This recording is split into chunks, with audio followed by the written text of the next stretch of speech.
Salam dəyərli izləyicilərim, bu günləri iftara çox ləzzətli toyuq şorbası hazırlayıram. Bu şorba deyil, bir sözlə can dərmanıdır. 4 ədəd but dibi götürmüşəm, üzərinə 2 litr yarım su əlavə edirəm və tam hazır olana qədər bişirirəm. Bişən zaman üzərinə çıxan kəfi də təmizləməyi unutmuruq və qapağı örtülü halda toyuq tam hazır olana qədər bişiririk.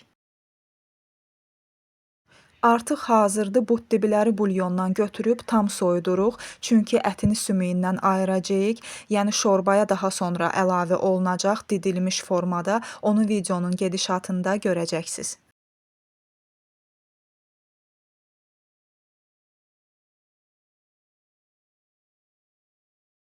Ayrıca bir qazana da bir armudu stəkan duru yağ əlavə edirik. Məndə armudu stəkanın tutumu 125 ml-dir və daha sonra 1 ədəd soğan, sürtkəcdən keçirilmiş 2 ədəd kök və 1 ədəd sürtkəcdən keçirilmiş kartofu əlavə edib bir neçə dəqiqə ərzində qızardırıq. Daha sonra bulyonun hamısını bura əlavə edirik və əlbəttə ki, toyuq bişdikdə bulyonu biraz azalmışdı. Ona görə əlavə olaraq 1 litr qaynar suyu da əlavə edib qapağı örtülü halda qaynayana kimi bişiririk. Artıq qaynayır və üzərinə sümükdən ayrılmış didilmiş but dibiləri əlavə edirik və qapağı örtülü halda yenidən qaynayana kimi bişiririk.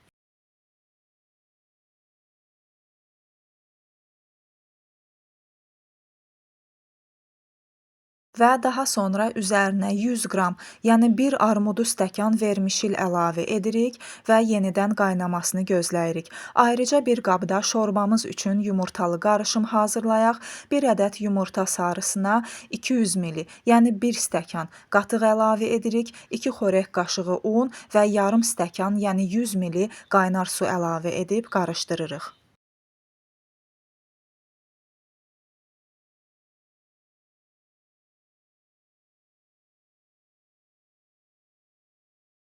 Və bu qarışımı qaynayan şorbamıza əlavə edirik, yaxşıca qarışdırıb təxmini 5 dəqiqədə bişiririk.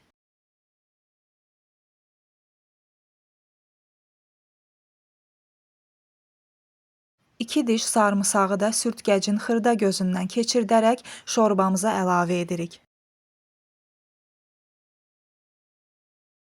Sonda da şorbamızı yüksək atəşdə qaynadırıq və qaynadıqdan sonra ocağı minimuma endirib ədviyyatları əlavə edirik.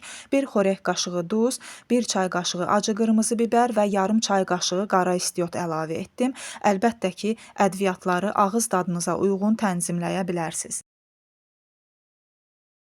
Sonda da üzərinə bir dəstə xırda doğranmış keşniş əlavə etdim.